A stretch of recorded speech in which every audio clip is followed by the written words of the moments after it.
Um, Call the Parks and Trails Commission meeting to order. First order is to welcome our new member, Lynn Pettit.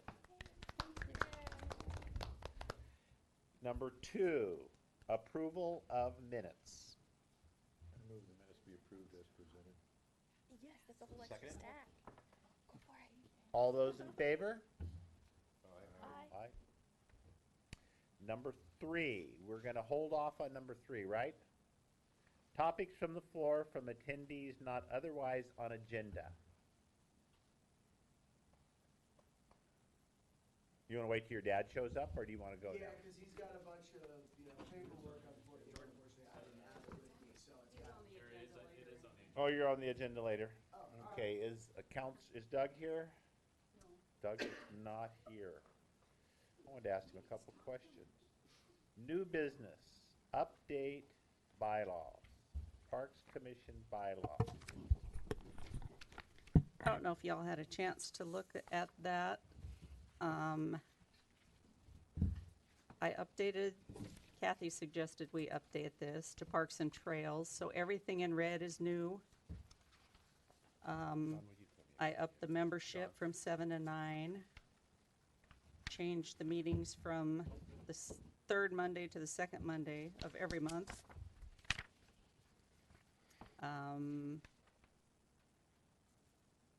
If you are okay with them, you can vote on them. If you want to discuss them, go ahead.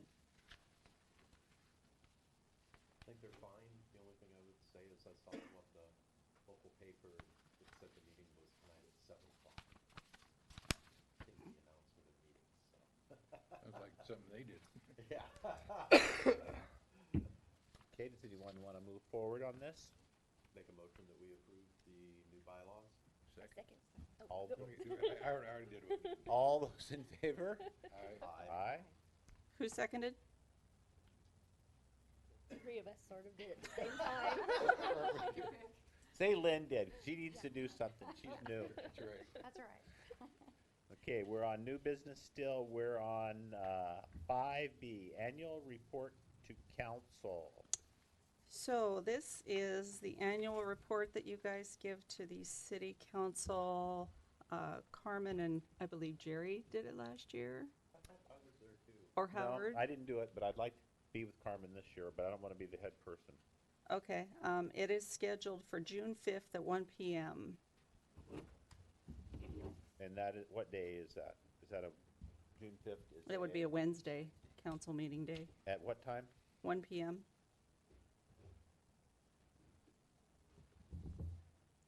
Well, I can email Carmen and see if she wants to do it. yeah, and I'm going to be With gone you. for a week or so when Thought you were staying home all summer. I was going to stay home June and July. June 5th. I'll be home June 5th. Yeah, Sherry, I'll try to remember to talk to you about that, because I don't really want to be the head person, because Carmen has done really a good job on that the last 2 years. Yeah, I'll I haven't email her been. and ask her and I'll let you know. Okay. Does anyone else want to be there? Annual report to the council, June 5th at 1 p.m. Just have to wait till it's closer. Okay, yeah, I plan on being here, but, okay. What are we reporting, I guess, is the other question. Well, I haven't gone the last 2 years, and Carmen's done it, so Sherry, my understanding is that she will tell, The council would like a 15 to 20-minute summary of each board, what each board has been working on, project statuses, future plans, et cetera, et cetera. It doesn't have to be anything big. This has nothing to do with budget proposals or anything. No. read that again, so what we've been doing, future plans. What you've been working on, project statuses, future plans, and what the council can do to support the board. Okay, yeah, I'd like to go to that one. Okay.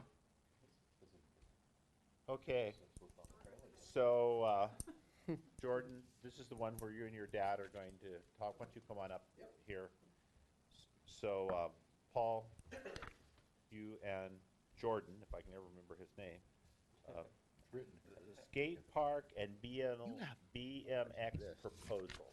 So I'll turn it over to you guys and do your thing. I guess all I have is just 3 copies of this little, yeah, pass out to you. You guys can take a look at what we've got.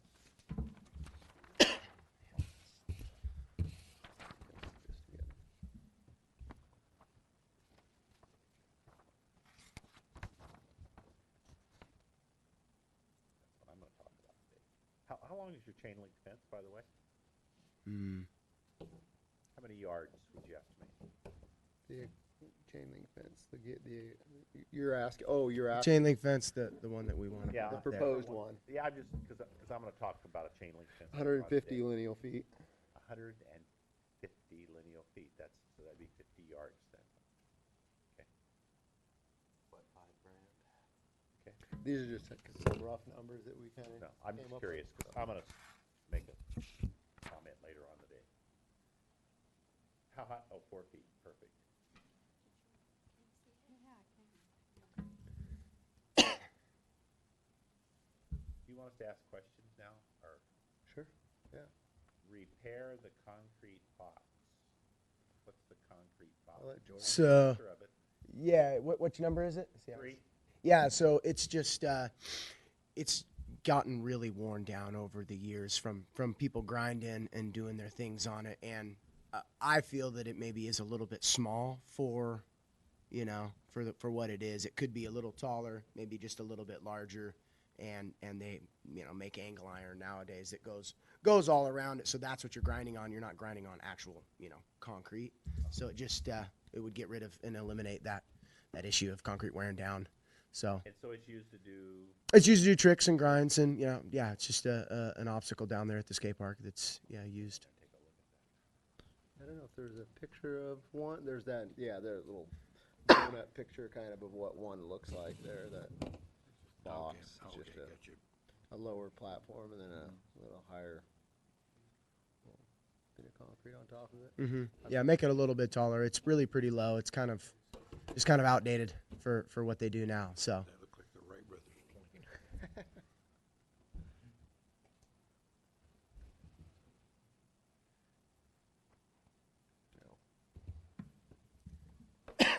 So I know there was talk about the money that was available to do some things, and I think there was conversations with Doug about, kind of putting together, okay, here's some items within the skate park that, possibly we could pick off a couple of these items.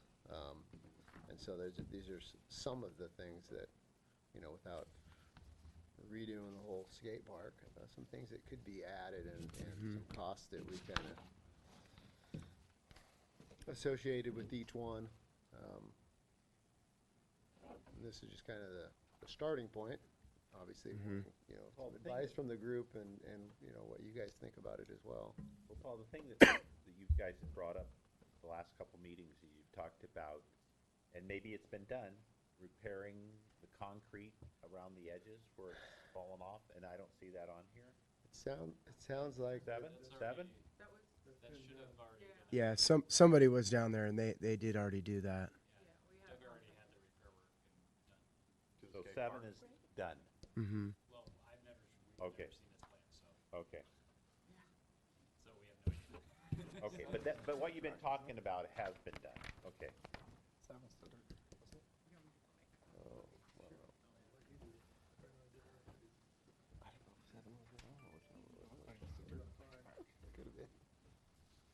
Should have some more copies. Yeah, maybe. Yeah. Once, What I was thinking. I mean, I'm just throwing this out, I'm just asking you a question, Paul. Yes. For what it's worth. I see that you have a snack shack on here. Oh, on the BMX track, I can address that. Okay, let me make a comment Yeah. before you go. Yes. And I noticed that right across the street, there's probably a snack shack at the Ball field. ball field. Yes. That's only open during softball. Yeah. But, I mean, the keys will work at other times of the year. Yeah, but getting the keys from softball for that, getting the keys from softball for that shack is, like pulling teeth. Hey, well, I'm just throwing it out. I'm just, I suspect that the equipment in there belongs to the league too, is that right? Yeah.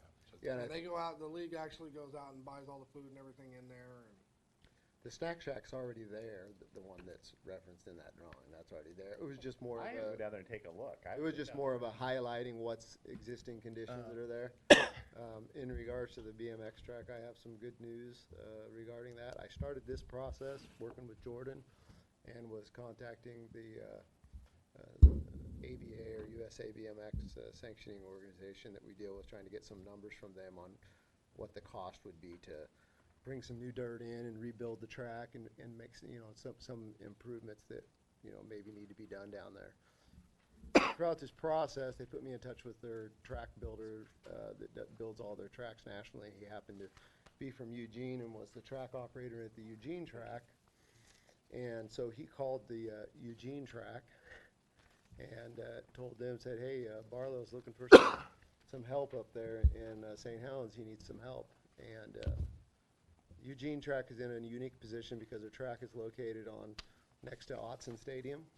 So they get to charge for parking for all the Ducks games. So they have a lot of money. So they have agreed to, and I just got the phone call on Saturday from their track operator that's there now, that their board approved that they're going to pay for the track builder to come and rebuild the track. We've got to come up with dirt and the equipment that's required for him to do the rebuild. So Paul, I wasn't paying attention. So you've got some of this track that's gonna be rebuilt? Yes. Okay, so start over again, because I was thinking, so who's gonna do that? The Eugene track has agreed to pay the cost of the track builder to come in and do it. And his typical fee is about $4,500 for like 4 days worth of work. And so it'll be done by, a professional. It's Dirt Trends is the name of the company that he started. And like I said, he builds all the tracks and all the local tracks around the country, and he does all their national big races that they put on different weekends throughout the year. We have to come up with the dirt, and we have to come up with the equipment. I've contacted excavation company, Kaufman Excavation, that's helped us down there in the past. And it sounds like, I've got to iron out the details, but it looks like they're going to be able to get us all the dirt that we need from a project that's going on out at Intel.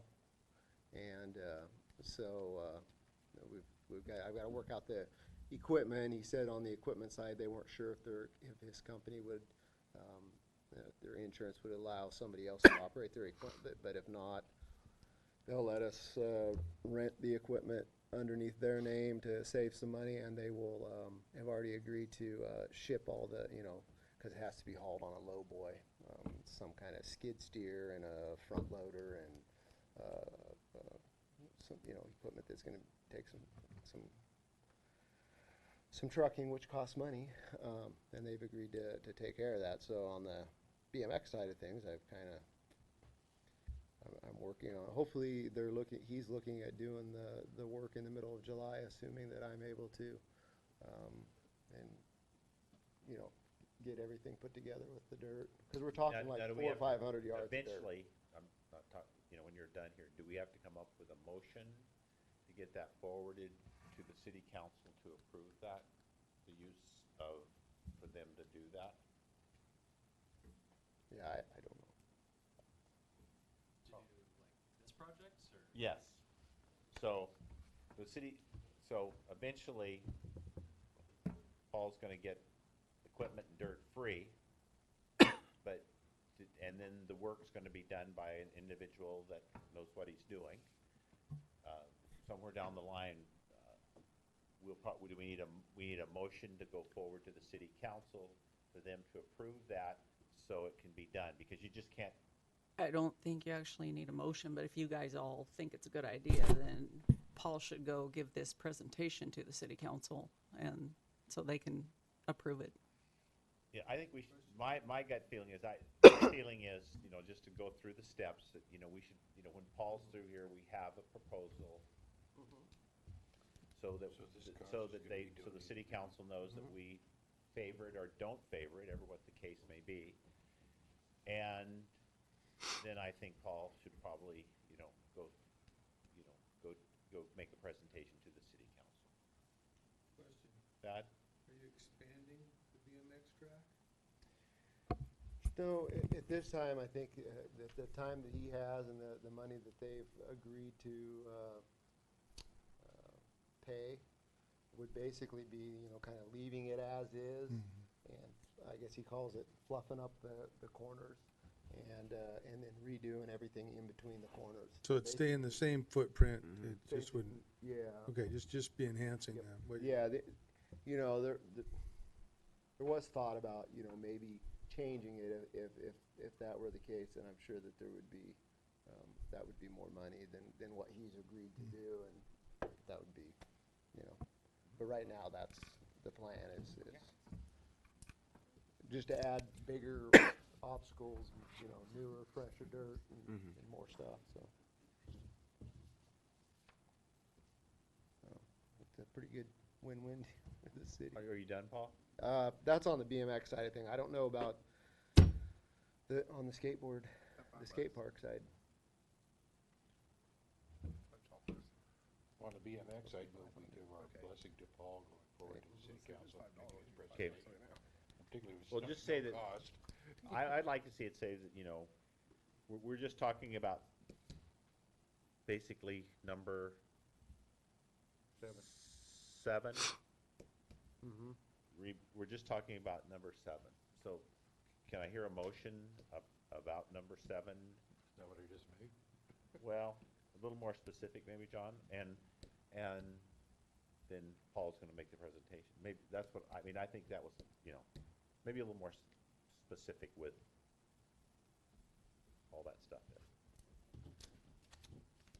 I move we recommend to the city council our approval of number 7 on the presented St. Helens Skate Park and BMX track renovations at McCormick Park proposal. I second. All those in favor? Aye.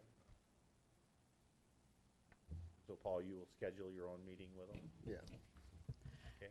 Yeah, I'm sure I'm gonna have conversations with that in the meantime of, you know, kind of Jeremy, is there anything you want to coordinating say? with him. No, I mean, I don't think so. Obviously, the last time we came here, we were kind of disorganized. So here's kind of what we think we would like to see maybe down there. And I mean, I don't think I had a bunch of stuff to say. Not really. Just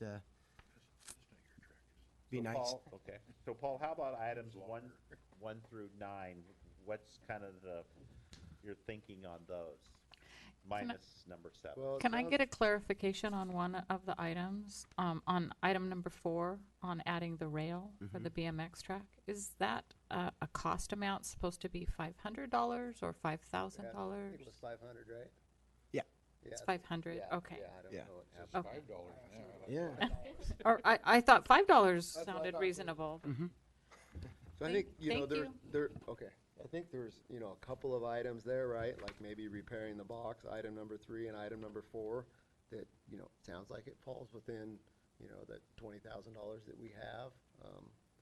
Does that sound right, Jordan? Yeah. That- Yeah, I guess basically why we're here is we're just trying to figure out what can we do with the 20,000 that is obviously ready to go. It sounds like so. And some benches, you know, there's, they're all items, these are all items that, you know, are certainly things that would be nice to add down there. So Paul, clarify on where that 20,000 is and where it came from, because I don't remember. Wasn't it the lady that came and talked to us? I bet you Matt, that guy knows. Came from the city? He knows. Yeah, the $20,000 is part of the CIP projects, the $500,000 that was approved by the budget committee and the city council. So, Paul, just to kind of keep moving forward, when you talk, so you would like, as far as priority, you would like to have, you'd like to see number 3, number 2, number 3, and number 5? Or you Oh, can I think don't about it, I see- mean, I'm not, yeah, I'm just yeah. asking, if you know, I mean, if you want to do it, you might as well, I mean, you might as well start if working on there's it. still 20,000 there, I mean, it looks like, I think there was a question, we had a question about number 5 and whether or not, that doing that would be something that, we would be required to have a contractor do, or if we would. It wouldn't be something that volunteer, help could pour that 4-inch slab around the upper portion. If we had guys that could say we're competent at finishing concrete, and Well, that adds I up. don't know if anybody can answer that question. That adds up to about $7,000, Right. if those are the three things, and that leaves you $13,000 still. I mean, what's important that you guys get done? Would it be good to recommend that maybe Phil and Thad and Doug Morton get together out at the track and discuss what you're planning to do and before you present it to the council? Probably, yeah, right. Get I mean, I get think some other this is people more- to come down and check it out, yeah. Well, I added up, Yeah, what you have there, and 1 through 7, I don't think adds up to $20,000. They've also already put Assuming. money on the the skate park. And, But he says they have $20,000 left. I guess. Well, Well, I don't know if that's I thought it was true. 20,000 Yeah. total. You've spent, I believe, the concrete work that was the repair work that was done was about $5,000. yeah, right around. So, just a rough estimate off the top of my head, you have about The reason 15,000. The reason I'm kind of pushing this is because if you don't do something, nothing gets done. You know, Sure. it just sits there. So, Okay. I thought Really? that Doug said that so I that mean, money, you know, let's somebody else move was paying forward for if that if we concrete. got the money. Not No. the, okay, because yeah. that's what he did say, that first initial meeting that we were all here, he said that that money wasn't coming out of that 20. But that's just what maybe I misunderstood. So I believe what the intention of what Doug was saying was that as the city, we need to budget about $3,000 or $4,000 every single year to upkeep maintenance. Right.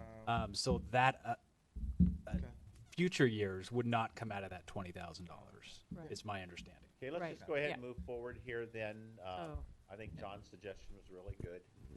And the other thing just to keep in mind is that $20,000, the group that came to the council and was very interested in doing much larger scale improvements at the skate park, was their thought was that $20,000 that we had would be part of the city's match towards that if they were able to find a grant or something else.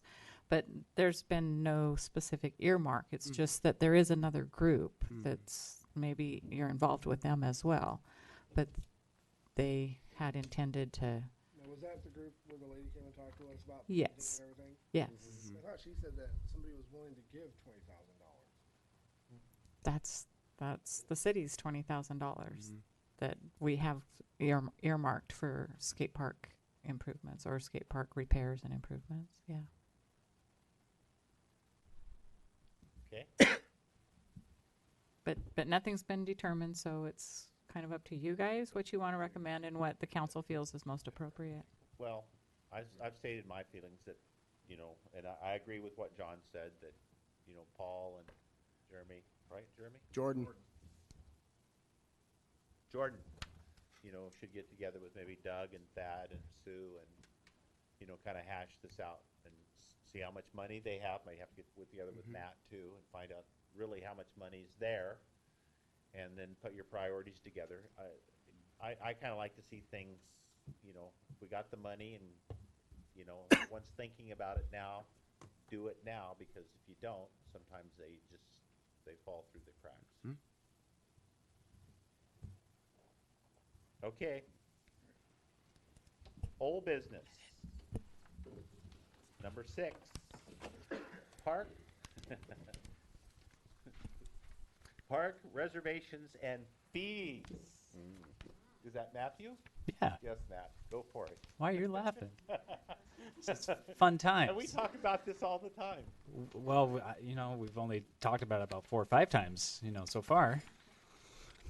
I've still got a few more in me, I think. Hopefully not. We'll see.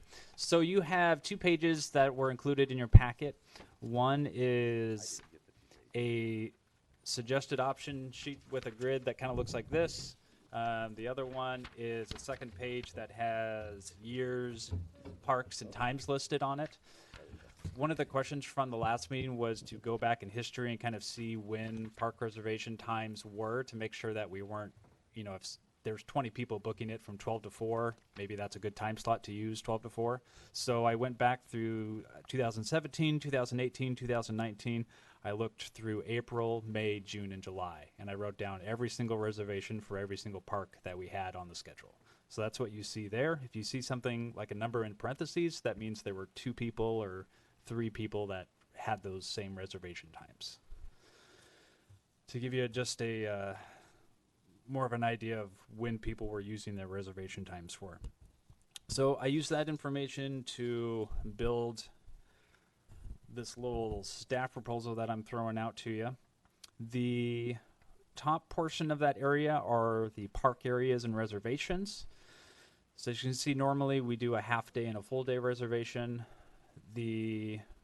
What we talked about in prior meetings was moving to more of a session time instead of half day and full days. And so I have thrown out the option there of 3-hour block periods that cover everywhere from 8 a.m. to 8 p.m. And then a price estimate for those sessions. And that is just what my suggestion is based on what I've seen at other park reservation areas, other cities, and our current facilities that we have out there.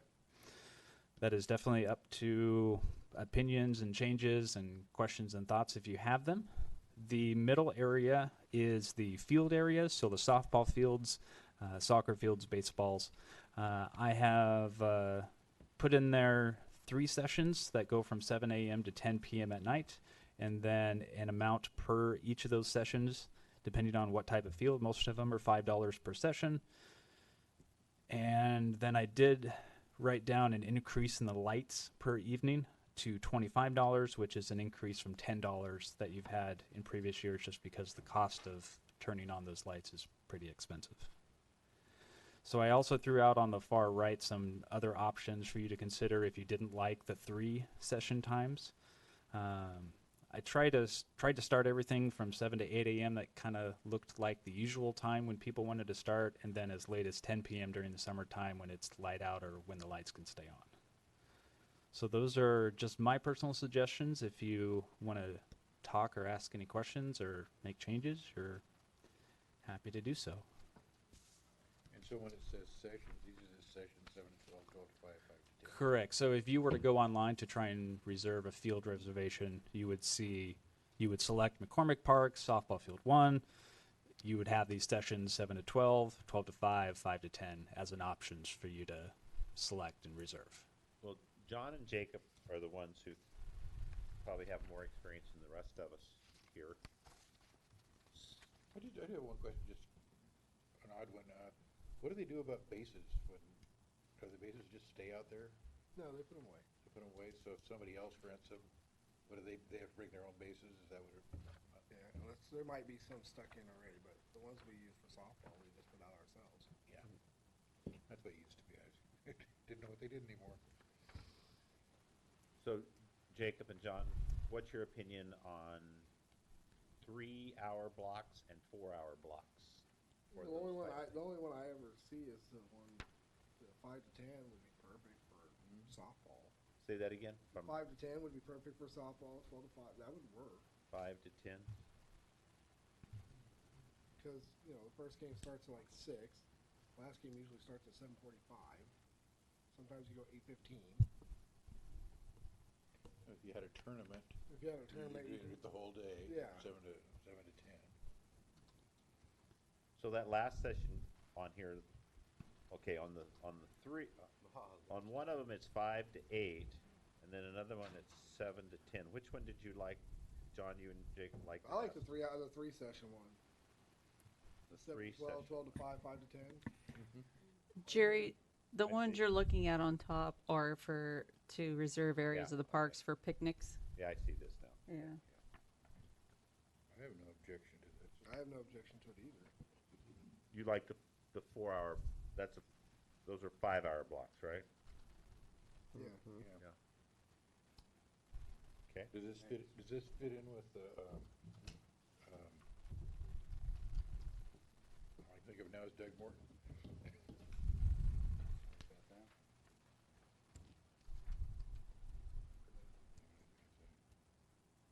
So, so Matt, what do you want us to do? If you like this proposal, it would just be a consensus that you would like me to take this to the city council for actual approval. Just so you're aware, I would at least request that the council don't make any of the price changes until after the summer season, because we've already taken some reservations for people that are already going, and so these prices probably, if they were approved, would likely not take effect till September or October, when it's kind of after the summer season and What everybody's about, done. If you do the bigger one, why not bump it from $5 per session to $10 per session? That's up to you. So some of our fields they're not the best fields around, and so I have a hard time charging a certain dollar amount, but You could say that you're using some of that money, extra money that you're paying to help with maintenance on the fields. we can definitely do that. If you guys would like to suggest that price increase, Does the money really?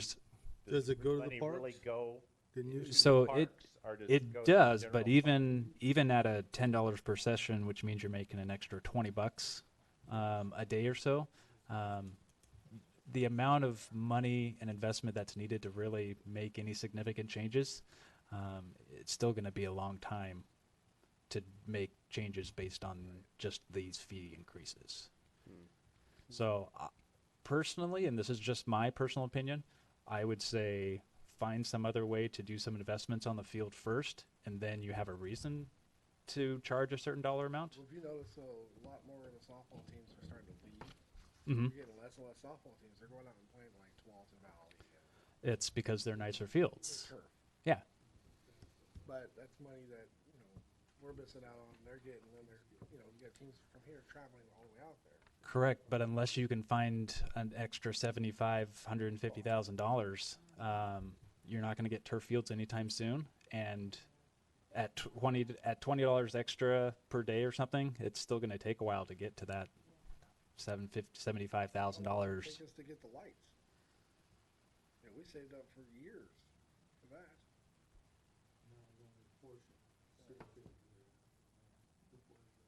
I think your best opportunity is to keep looking for grants that may pay for some of those upgrades and maintenance. But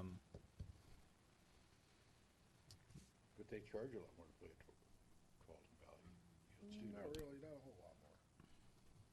I know Portland used to be, For the this is permits 20 and years stuff, ago, yeah, it used to be for the $600 a permits. team per year. Hillsborough charges a pretty fair share for their complex. I know their football field rents for about $1,300 for 4 hours. Marine. So Matt, I know that the soccer field you charge more currently than what you proposed. But why is the soccer field more than a softball field? Because the soccer field takes up 2 of the t-ball fields. And so I just did $5 and $5 for each of those t-ball fields and did $10. Plus, we don't really have a soccer field. It is 2 t-ball fields. Yeah, I was So- getting to say, I don't remember a soccer field there. Yeah, the soccer field in parentheses is just what the ladies at the front counter rent when somebody comes in for a soccer field. We rent them the 2 t-ball fields that are at McCormick. Pretty bad field to play soccer on. Well, on 6th Street, we used to play, that's where we used to play the girls' soccer game, is on 6th Street. Mm-hmm. So, I mean, you could make okay, that's another story. You don't You- want to do that. Yeah. But, I mean, you could make a soccer field there too. You could. I'd go ahead. recommend we No, do I was just gonna say, I know, I am meeting with, Simon from the Chamber and the FCC Columbia County, about, he's getting some numbers and estimates for possibly donating some turf and everything to put a soccer field out on McCormick. But that's just an initial meeting, and so I don't know. maybe in the future you could have a soccer field somewhere, but They play soccer a lot at 6th Street. Yeah, they do soccer more at 6th Street at than least, any of the at other least places. from what the reservations have at the front counter, I didn't see any reservations on So 6th Street for youth- soccer fields. Youth soccer used to rent 6th Street fields and the t-ball fields at McCormick for the little tiny kids for soccer every year. Mm-hmm. And they haven't gotten permits for last 4 years. Oh, so they just haven't, they've been out there practicing and playing, but they don't get a permit for it? I'd 'Cause recommend I- you, I've seen them in Sixth Street. So have I. Yeah. recommend you do it as is, except for increasing the price on McCormick 1 and 2 and Campbell 1 and 2 from 5 to 10 per session. So now you're talking about the fields? So the 1 and 2? softball Softball fields, yeah. softball fields. Say that again, John. McCormick? So McCormick Park under softball 1 would be $10. Softball 2 would be $10. Right. And then Campbell 1 and 2 would be $10. Okay, why is that, John? Well, because I think that they're worth, that's a minimum you should charge for a good field, and the other fields are somewhat lacking, so, and they're younger kids, so I think that. That's why, rather do it for all of them, just do it for those two fields. And if you They're work, the most you know, used even too. though it's just a little bit amount that we're making, work with softball, tell them, look, hey, we're raising this, we're making this, you guys make this, let's put it together. Well, now, this money still goes into the general fund, correct? Correct. So we don't necessarily. Now, if you would like to make a suggestion to have these park fees put into a different fund, that's something the Parks Commission can easily do. It honestly doesn't make that big of a difference in the general fund because it's so large and this is a small amount. But happy to take that suggestion to the city council if you would I'll make like. that suggestion. I'll suggest that we take the extra money that we get from these fields and we put it into a fund strictly for parks. Okay, okay, so we got two things going on here. So, Jacob, you want to make a motion on where the money goes, and John, you want to make a motion on changing softball fields 1 and 2 at both McCormick and Campbell. So let's make those separate, so. Let me do this first, then. I move that we accept this as presented with the exception of increasing the cost for McCormick Park softball 1 and softball 2 from $5 to $10, and also at Campbell Park softball 1, softball 2 to $10 per session for each of those, and then the others would remain the same. I'll second that. All those in favor? Point of clarification, if I could, I don't mean to interrupt. If I was going to interrupt, this would be the appropriate time, so I should go ahead. And this is a question to Matt, okay, and it should be maybe a concern for you all as well.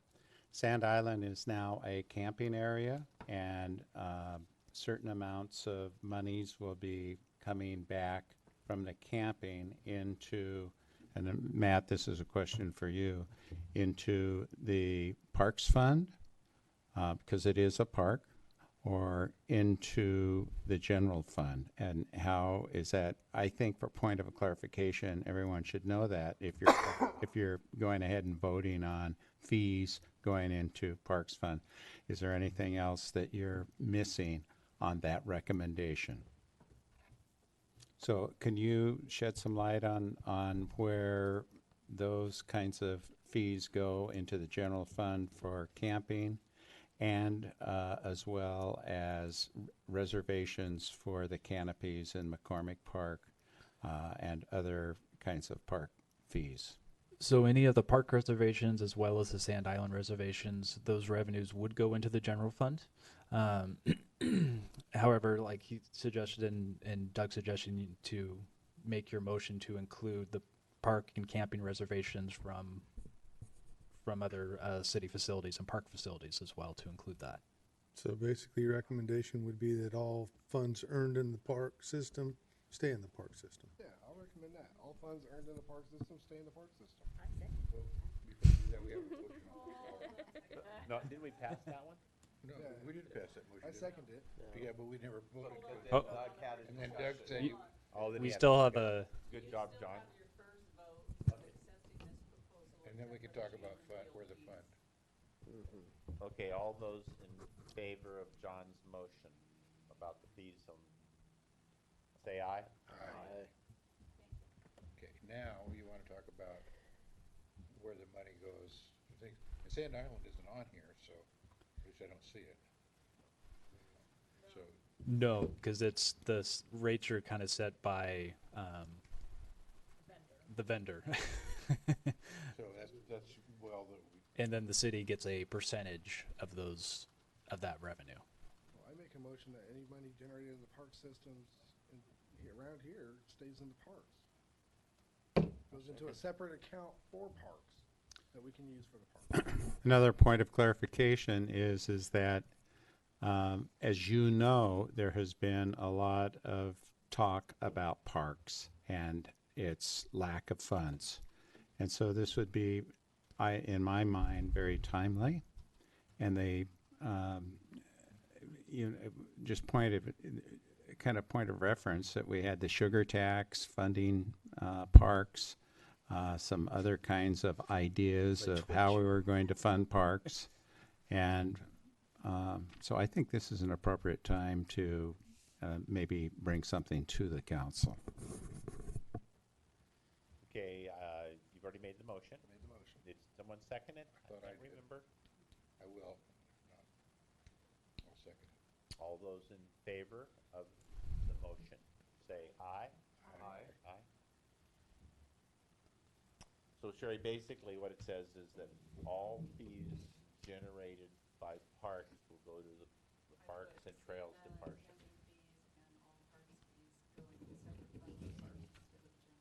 Okay, I like that parking. Very good.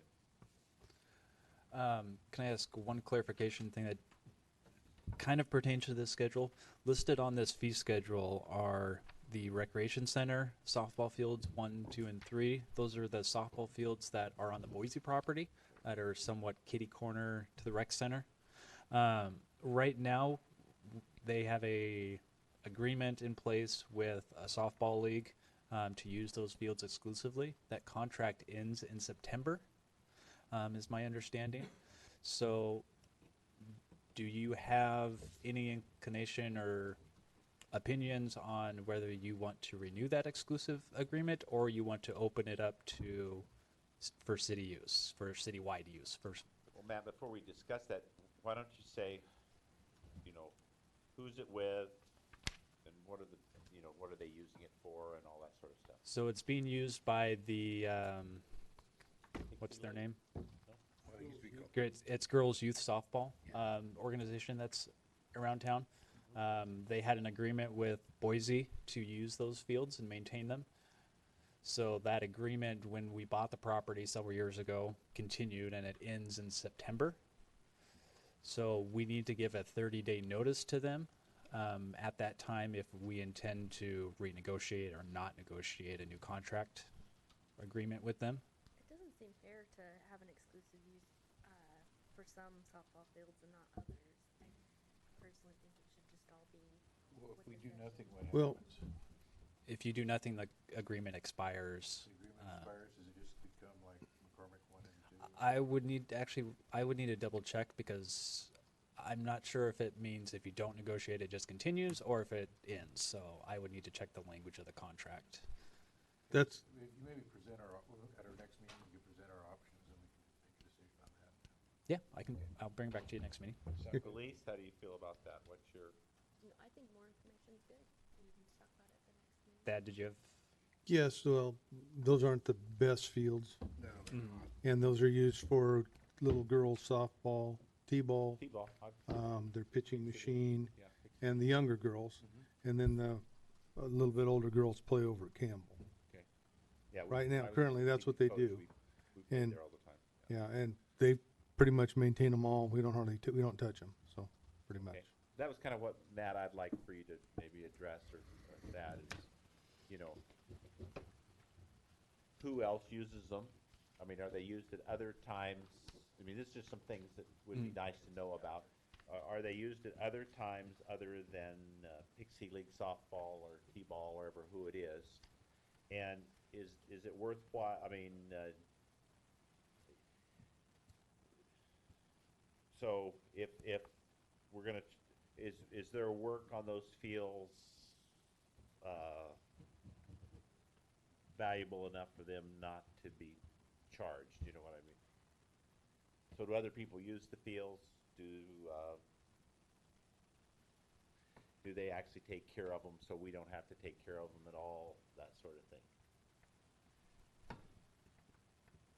But one thing that we might want to consider, though, is have them actually sign up per session so other people can use them. So,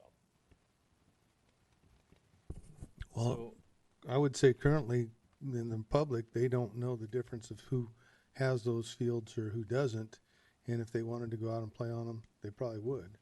And I have never seen anybody down there other than the girls softball and people running their dogs. I doubt many people know that they're even there. Well, they've been there ever since I can remember. Well, But it was always Boise. yes. Yeah, there used to be one right behind the rec center there too, Yeah. immediately behind it. At some point, I'd like to see that whole area kind of remaster planned or master planned. Because we went out, some of us, I can't remember who went, but went out and walked down the creek down there and saw some old camping spots and different things. It's really a beautiful area down there. I mean, a little wild. Doug would like, Did we make a proposal So that you're just camping in there? What went on So with just that? so you're aware, the city is moving forward with a contract to have a professional services come in and do a feasibility study, kind of business idea for an RV park behind the recreation center. And everything, the rec center and beyond is actually industrial property, industrial zone. So it is very likely we are working on a master plan for that industrial park area. It is possibly that those softball fields may not exist in the future as well. So because I know we did talk about having an RV park down there quite extensively. but Correct. The cost was quite high. What if you have to put in sewer and electricity? Sewer, electricity, yeah. Yep. But it probably would pay for itself eventually. The Scappoose Bay Marine Park, they're way ahead on paying back their road for phase one, and actually, the Scappoose Bay Marine Park is thinking of doing phase two now with more camping. Yep. And if I- that money I goes think- to the Parks and Trails Commission, that would be nice. I think the philosophy is, Spots up there that The Oaks is redoing theirs right now. they're doing it right now. Okay, where are we at in the? Jerry, I think the philosophy for that area is for that to be a private-run thing rather than the city investing in it and privately looked at. The council has talked about that. And they just take a rent from that. Well, how about that area down there where it's really beautiful down there, where Boise, would that be a public park or would that be exclusively for the RV? I mean, I know this is way down the line, but is the thinking that area would be for the RV park or is that would be a public area? Public area Because it is beautiful down there. and a trail public Yeah, area. I know that you want a trail, I started to, yeah. And if it is privately owned, they would be responsible for, I don't think we would ever sell that Privately, property, yeah. but I think we could lease it and let people develop it for 20 years or whatever, much like Sand Island is. really was what I was trying to get to was, will they police it? Pardon me? For people unwanted camping down there and stuff? Yeah. Okay, old business. Matt, are you done? I'm dead. Anyone want to add anything to what Matt's going to say next time to us? Okay, 6B, Sherry said, is going to be held off till next week. Next month, not next week. I wrote next week, but next meeting. I won't be at that meeting.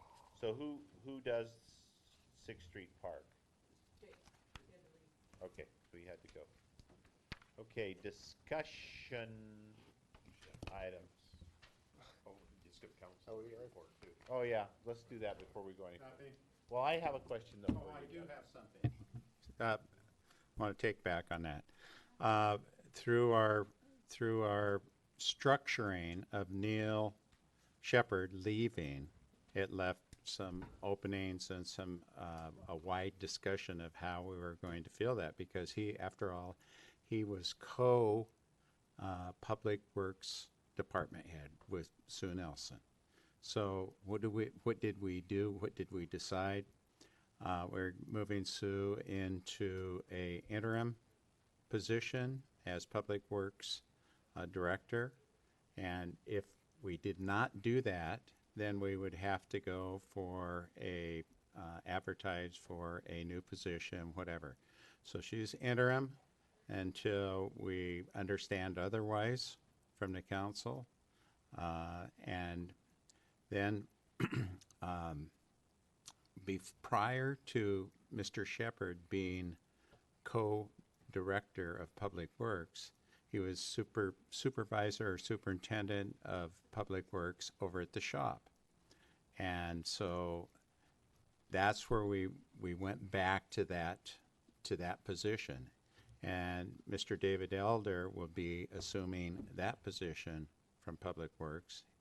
And so he'll be in charge of Public Works, and from that point of view, he will report to Sue, because Sue will be director of Public Works.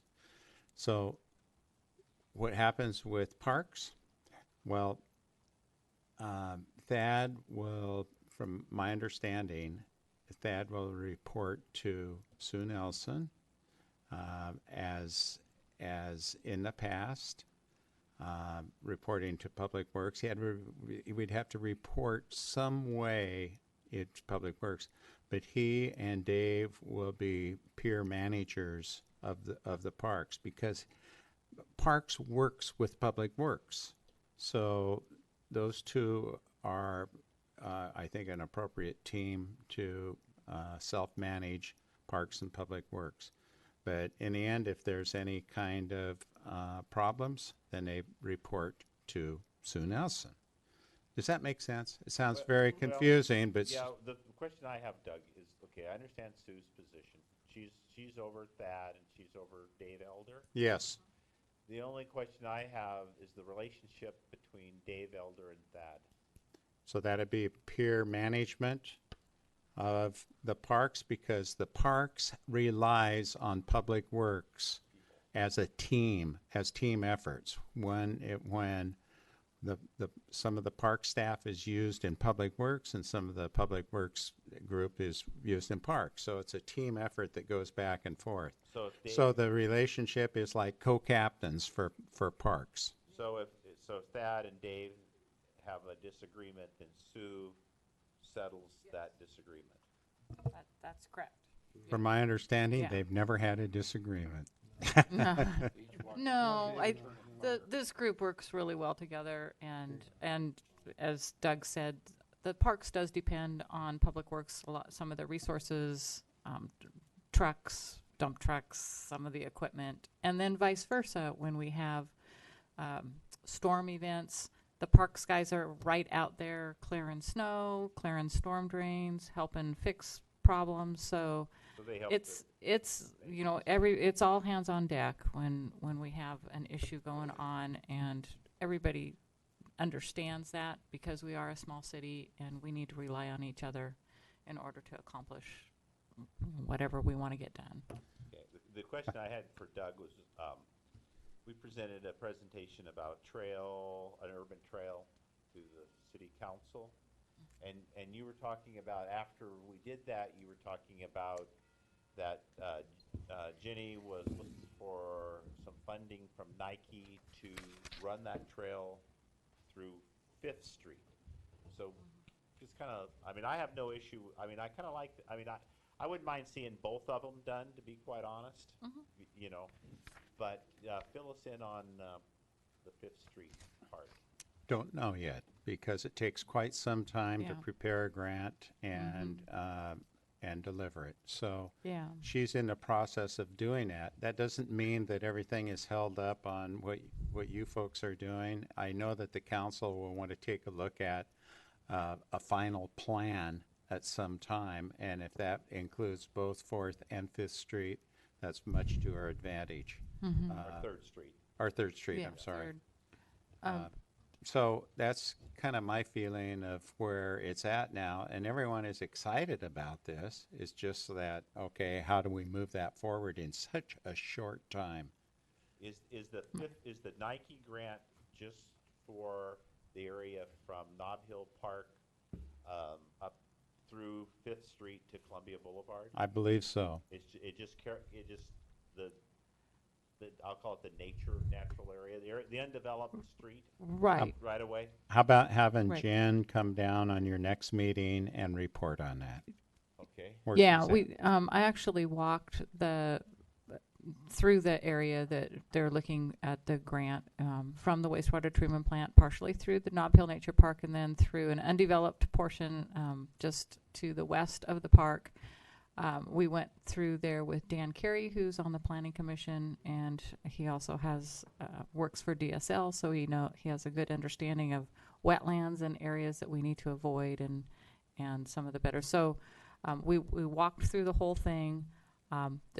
We actually would recommend using a portion of the developed area of Fifth Street on south of Old Portland Road. It's a dead-end street, but the right-of-way, the undeveloped portion of the right-of-way coming from the nature park just kind of runs into that area. And then you go down that and then you use the stairs, if you've ever noticed where the staircase is on South 5th Street that comes up to Old Portland Road. Then you'd have to get across the road and then go up through the next block from Old Portland Road up to Columbia Boulevard. There's some challenges in the section between the dead end on South 5th Street and going south a little bit of that section in there. There's some real challenges because of the wetlands and because of some significant elevation changes. I looked at that. There is some significant elevation. Yes, there is. And so in order to avoid some of those, you come really close to a lot of existing homes and those improvements. So that area there, we might have to do this in phases in order to be able to understand a little bit better where we can forge this trail through, and the cost will probably be higher because of some of those. That's why we would propose in doing some of these in phases. So that's an 80-foot right-of-way? It's an 80-foot right-of-way, but because of the elevation change and driveways and other existing improvements. I went up in there 3 or 4 weeks ago to take a look at it. Yeah, yeah. But it's all doable. I mean, we were able to walk the whole way. Yeah, we did. We made it all the way through. We made it all the way through without going onto anybody's property, but to actually put a trail there where you'd have a lot more people going through it and perceptively in people's front yards, it could be a little bit more challenging. So something we just need to look at a little bit closer. So you'll have Jen come and talk to us next time then. Well, She's available. we had one counselor was very outspoken with the recommendation of the 4th Street Park, Godfrey Park, and wanted individuals down in the canyon to explore and to have fun, like kids should be allowed to. So that caused a bit of discussion and controversy on the council. Was liability mentioned? Pardon me? Was liability mentioned? Well, no. Well, yes, it was in our discussion with that, but from that counselor's point of view, it didn't matter. So I think that was one pretty much dissenting vote on, and he didn't feel very good about the maintenance about the park plan.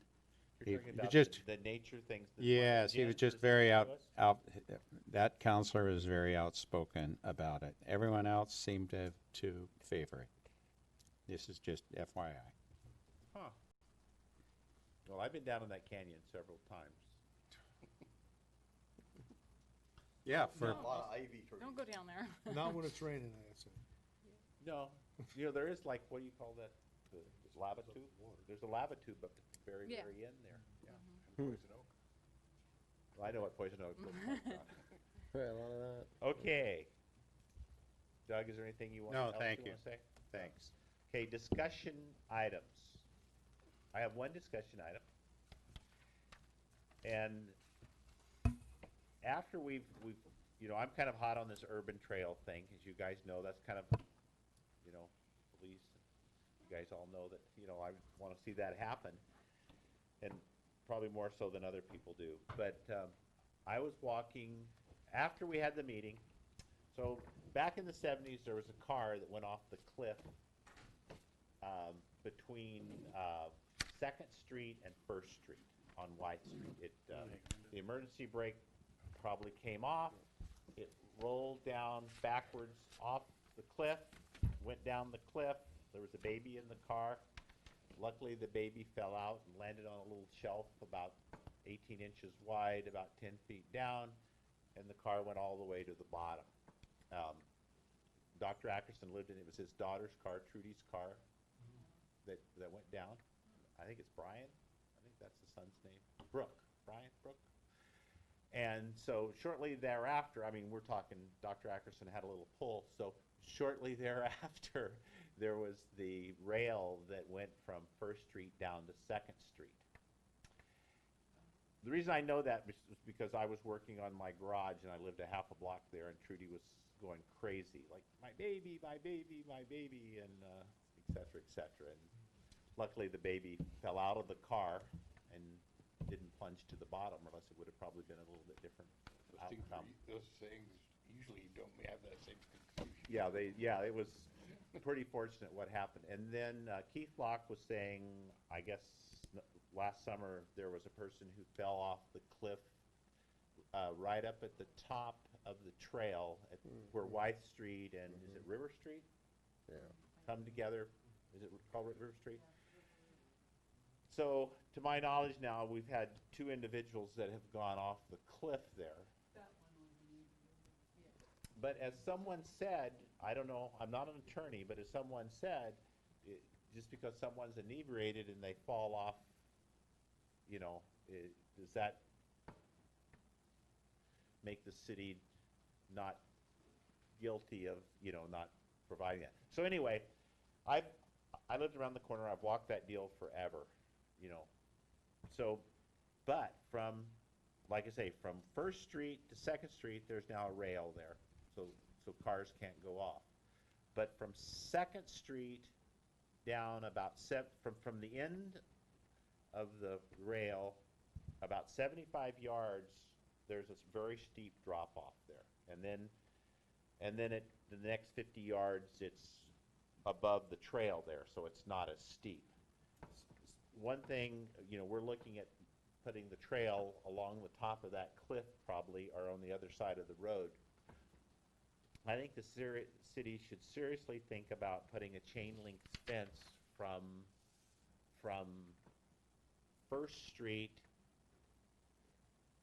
approximately 50 yards, 75 yards, excuse me, approximately 75 yards along the cliff there, because that cliff now, since it's been cleared off, is really quite a drop off there. And I was looking at the cost here, and Paul said it was about $5,000 for 50 yards, and so 75 yards would be about $7,000 or $8,000, $9,000. I think that's a liability for the city, and if we eventually put an urban trail through there, I can see that as a real liability. Yeah. Maybe even a little more if you have to blast those tolls. Well, they do make jackhammers. I've put fences in coral before, John. Take a jackhammer. So are you talking along Wyeth, on Wyeth Street? Right above, okay. Like so Great right Cliffs on- is what right. you're talking about, the So- top of Great Cliffs, kind of. Yeah, Okay. the car rail goes basically from Second Street to First Street, and then Okay. ends. And then there's a telephone pole, and then down maybe about another 35 yards or so, there's a telephone, and then there's another telephone pole. The distance between those two telephones is about 75 yards. And that is quite a drop-off. And then down at the bottom where the person fell off, I guess last year, and we've talked about that right next to Wyatt that Street. tree, there should maybe be a little short 4-foot-long fence there, so people, when they come up on that trail, they don't step off of it. It's kind of amazing that more people maybe haven't fallen off there. But I do see the 75 yards from First Street down about 75 yards as really dangerous. And if we're going to put an urban trail in there, definitely, I think before the urban trail goes in there, needs to be a fence there. For what it's worth. That was discussion items. Yeah, that's understandable.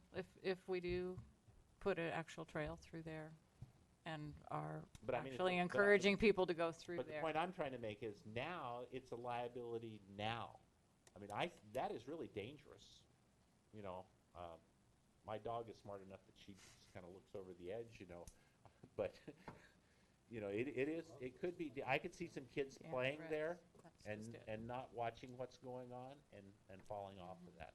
I'll bring that to the parks, or I'll bring that to the city council in my report that has been talked about. But I don't know if a recommendation from the Parks Commission will have merit or not, other than, In a park, but. yeah. Yeah, it's not a park case. Okay. Other discussion items, anyone wants to discuss anything from the past? Paul? Saturday, May 18th, 10 to 2, is that a Catholic church next to the police station? St. Frederick's? St. Frederick's. They're in the big parking lot there. Will be that safety fair. Very good. So if anybody wants to come and join, I won't be there, but Jordan will be manning a tent, so we will have a tent there, and we'll have the bicycle helmets there to give away, and talking to people about bicycle safety. So. What time did you go? 10 to 2. So if you got an hour or two, you want to swing by and give Jordan a hand, Be you in can probably. Tennessee. Okay, Tennessee. It'd be hard to commute that day. Just letting everybody know. So. No, other business, other business anyone wants to bring up? Howie, go for As it. long as it's not about Nob Hill, we're okay. Part of it, well, Todd, you need I'll to start start off a being different way. More Kinder. kinder. This coming Saturday, we do have another walk with the Native Plant Society of Oregon at Dalton Lake this time. It's Oh. something different. I think it's 1 to 3, meeting at the, over by the city shops, that end of the lake. We're going to walk in from that area. I'm also, eventually we'll have to talk to Paul Gertie. We're getting a certain amount of, I know we can't control all the poison oak in our park, but I've got a couple of really good hot spots that are popping up real close to the side, within a foot or two of the side of the trail, and we do try to control those. So we'll probably need to get in touch with Paul and Gertie about trying to do some spraying for us, I would imagine.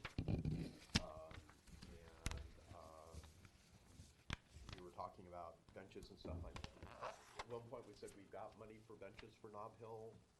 What status, did you have some laying around? Did we decide on what benches or what? The benches aren't the problem. If you go dig the holes for us in that bedrock, we'll be sure and bring them over. Okay, That's our problem, is the bedrock. okay. You know, and getting up to that where you want to put the bench that's the issue right now. Okay. Rent That a and- jackhammer. That and manpower. Well, I mean, I've got a little prober. I could also do some probing and see if I could find a Sometimes spot even that jackhammer doesn't did work. not have bedrock within 6 inches of the bottom. Yeah, that's the issue, Howard. We went up and we checked, and the spots that we wanted to put it were just like tink, tink, tink. You know how it is up there, and Okay, you know, and then so okay, that and manpower. okay. Okay, so next meeting, we're just having Jacob talk about 6th Street. That's it? Is there anything else anyone wants to say? Was there a date for that Citizens Day in the park that the city had last year? I know there's talk about it this year again, but I haven't heard a date. I thought it was in June sometime, the mayor's Citizens Day in the park. Do Yeah. you recall the date? It seems to me like it's the 18th or 19th, in there somewhere. Of June? That'd be the Porta Fun. Yeah. I'm just curious. John, you must have something to say. You look like you want to say something. Are we adjourned yet? That? Was that it? No? No. Just so everybody knows, except for the touch-up painting and the painting of the outside of the building, the Campbell restrooms have been rehabbed. So they're all stainless steel fixtures and new partitions and very nicely done. I mean, my guys did a really good job on it. Still lock it up at night? Yes, it has automatic locks on it. It opens itself at 7 in the morning and locks itself at 10 o'clock at night. Wow. That's really cool. Just like the one down at Grey Cliffs. Doug, do you want to say anything? That's it. Okay, meeting adjourned. All right. That's what I was waiting